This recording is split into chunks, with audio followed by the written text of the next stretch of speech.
to episode 10 of Jammy Rock's Jottins, this seriously silly space for intentional musicology, sonic joy, and the kind of reggae insight that'll keep your mind rocking and your thoughts swaying.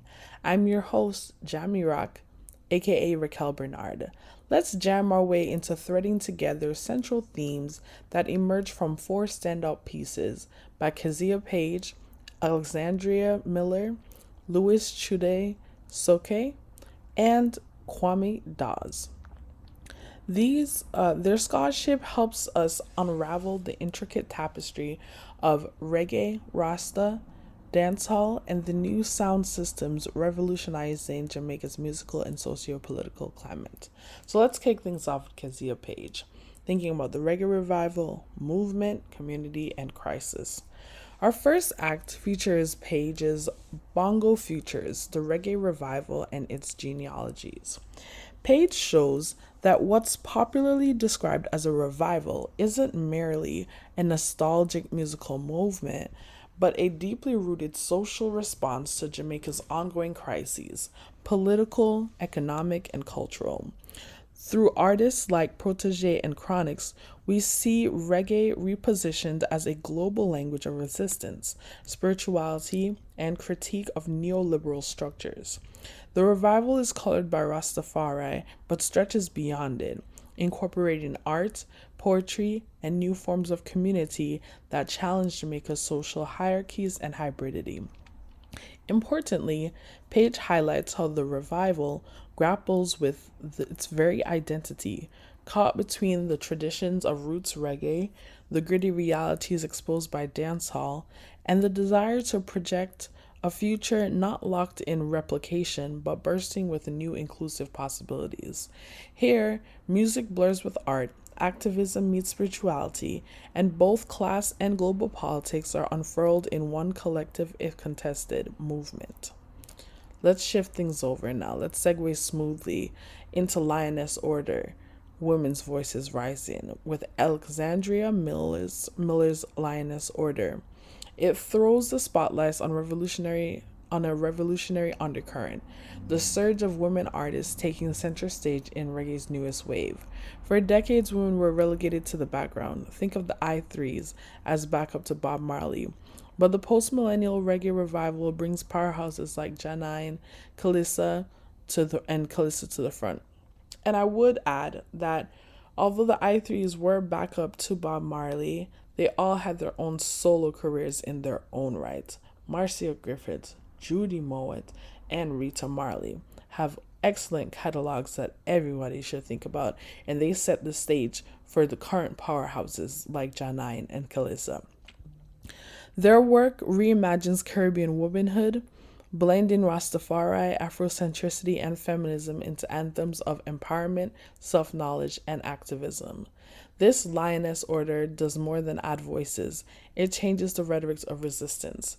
Janine's lyrics blend national critique with deeply personal intersectional reflection, while Kalissa's music and activism weave African ancestry, spirituality, and unapologetic femininity across new frontiers. They challenge both patriarchal norms intrinsic in Rastafari and the broader industry, and redefine sensuality, self-love, and community building, inspiring a formidable reimagining of reggae and gender. Next up, sound system cultures, roots, dancehall, and class. Grooving along, Kwame Dawes in Sound Systems, A New Generation of Jamaican Musicians, details how today's artists expertly blend roots reggae and dancehall energy, responding to Jamaica's enduring struggles with poverty, violence, and state power. Chronics and Protege heirs to reggae legends use patois and the one-drop beat to bridge the old and the new, pulling influences from both local ghetto realities and middle-class backgrounds. This blurring of lines, roots and dancehall, resistance and party, spirituality and hustle, reflects and refracts Jamaica's ongoing negotiation with class and authenticity. Dawes argues that while class tensions remain, this new musical cohort isn't just echoing the sufforations of earlier generations. They're assuming the mantle of social commentators, bringing prophetic critique into fresh sonic territory.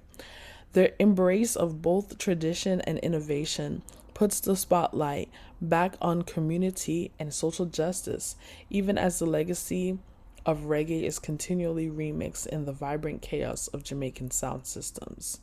Onwards now, Rasta, dancehall, and inventing new Africas. Now let's get a bit more abstract and dazzling with Louis Chude-Sokei's post-nationalist geographies, Rasta Raga and Reinventing Africa. Here, sound itself is central, where the memory of Africa is less about nostalgia and more about inventing identity through rhythm, language, and digital experimentation. Chude-Sokei shows how ragamuffin and dancehall cultures violently disrupt and critique the symbolic Africa and pan-African longing central to the earlier Rasta and reggae. For ragamuffin youth, the battles are local, immediate, and material, reflected in the fast beats, sharp patois, and even the celebration of female sexuality and power on the dance floor. This soundscape is forward-looking, plugged into global diasporic flows, and relentlessly reimagining blackness and nationhood. He also details how women, once symbolically absent in Rasta culture, become powerfully present in dancehall, a shift echoed in today's Reggae Revival. And I would contest that women were not, they may have been symbolically absent in Rasta culture, but they were always making shifts and changes.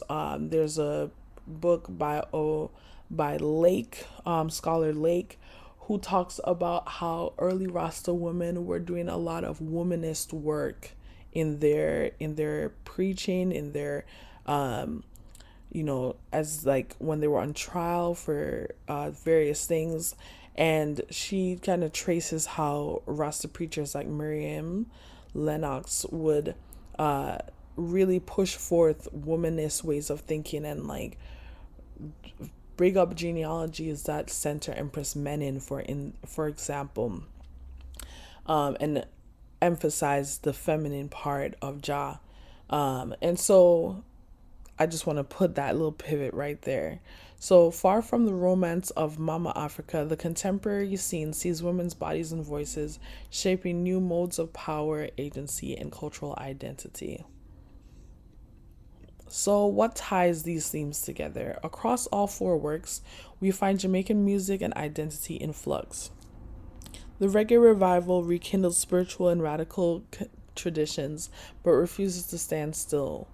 Women claim the mic, class boundaries are blurred, sound systems become stages for both local resilience and global imagination, and the ever-present dialogue between past and future, Africa and Yard, spirit and body never ceases. Our scholars today, Kezia Page, Alexandria Miller, Louis Chude-Sokei, and Kwame Dawes, reminds us that Jamaica's musical leaps are never simply about the next hit song. They're about who gets to speak, dance, lead, and define the future. The beat continues, and so does the journey. Thank you all for listening. Just a short one today.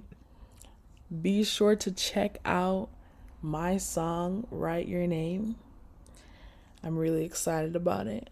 So stream it on all platforms. And thank you for tuning in. Next week, coming back at you with some new thoughts and explorations, perhaps a guest. You never know. Thank you and bless up. Take care.